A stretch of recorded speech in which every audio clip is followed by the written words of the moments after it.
ঈদে মাংস খেতে খেতে আর ভালো লাগে না, তাই ভাবলাম একটু শাক রান্না করি। শাক কিন্তু আমার একটা পছন্দের খাবার, আর মন ভরে ভাত খাবো আজকে শাক দিয়ে। আসসালামু আলাইকুম, কেমন আছো সবাই? আশা করি সবাই ভালো আছো। সবাইকে ঈদ মুবারক, সবাইকে ভালোবাসা অবিরাম। তো আজকে আমি অনেক শাক নিছি, এখানে অনেক প্রকার। তো আমার এই শাকগুলো খেতে খুবই ভালো লাগে, যা কিনা বলার মতো না। তো বাড়ির আশেপাশের শাকগুলো আমার কাছে খুবই ভালো লাগে কিনা শাক থেকে। তো এটা আমার পছন্দের একটা শাক। যাই যে বলেন, যেই কথাই বলেন না কেন, যার যেটা পছন্দ সে সেটাই খাবে। আর আমরা তো জানি বেশিরভাগ যে সাজনা শাক এক মুঠ হলো সপ্তাহে অন্তত একদিন খাবেন, কারণ অনেক রোগের ওষুধ হচ্ছে এই সাজনা শাক। যাই হোক, আমি এখানে শুধু সাজনা শাক নিই নাই, অনেক শাক নিছি। তো 3 রকমের শাক আমি এখানে নিচ্ছি। তো শাকগুলো বুঝতেই তো পারছেন, তো ঈদের সময় বাজারেও যাওয়া হয় নাই।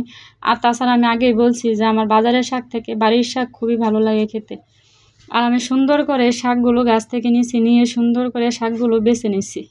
এই সাজনা শাক পছন্দ করি, তাই এবার আমি 4-5টা গাছ মানে লাগাইছি সাজনার। আর সাজনার গাছ যেখানে লাগাই সেখানেই হয় আর কি, আমার কাছে খুবই ভালো লাগে। এই কারণে আমি সাজনা শাক মানে অনেক লাগাইছি। তো যাই হোক, সুন্দর করে আমি এগুলো ছিঁড়ে ছিঁড়ে নিছি, বেছে সুন্দর করে এগুলো আমি চিকন করে পলে নিতেছি। আর সবগুলো আমি সুন্দর করে চিকন করে পলে নিব। আর শাকটি কিন্তু খুবই কচি, আর মাঝখান দিয়ে যে একটু একটু লাল দেখা যাচ্ছে ওটি কিন্তু আগে বের হয়েছে এই পাতাগুলো, এই কারণে। আর ওইগুলো আমি সুন্দর করে ফেলে দিব বেছে। তো বাস তখন পারি নাই, এই কারণে। তো সুন্দর করে আমি সবগুলো শাক এমন কুচি কুচি করে কেটে নিতেছি। আর কুচি কুচি করে কাটলে শাকটা ভালো লাগে, সব কিছু ভিতরে যায় আর মাখা মাখা হয়।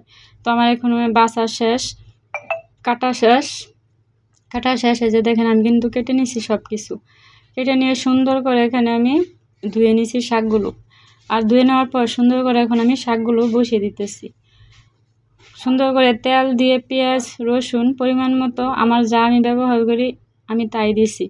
দেওয়ার পর সুন্দর করে যখন তেলটা হালকা ছাড়া ছাড়া হবে, পেঁয়াজটা হলুদ হলুদ একটা ভাব হবে, পেঁয়াজ একটা আলাদা আলাদা আগলা ভাব হবে, তখন আমি সুন্দর করে এই শাকগুলো দিয়ে দিব। আর পেঁয়াজটা ভাজা না হলে কিন্তু ভালো লাগে না। অনেকে আছে যে একসাথে দিয়ে দেয়, না, একসাথে দিয়ে না দিয়ে তেলটা যখন আগলা আগলা হবে পেঁয়াজ মরিচ থেকে, তখন এই শাকগুলো দিলে বা ভাজির যে কোনো জিনিস তরকারি হোক তাহলে খুবই ভালো লাগে।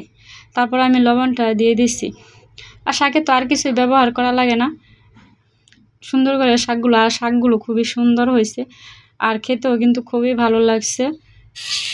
যাই হোক, অনেকদিন পরে খাইতেছি। আমার মনে হয় যে ওই যে গরুর গোস্ত খেয়ে খেয়ে নেশা হয়ে গেছে, আর ঘুম যা কিনা বলার মতো না। সবাই ভালো থাকবেন, সবার জন্য দোয়া রইল। আল্লাহ হাফেজ।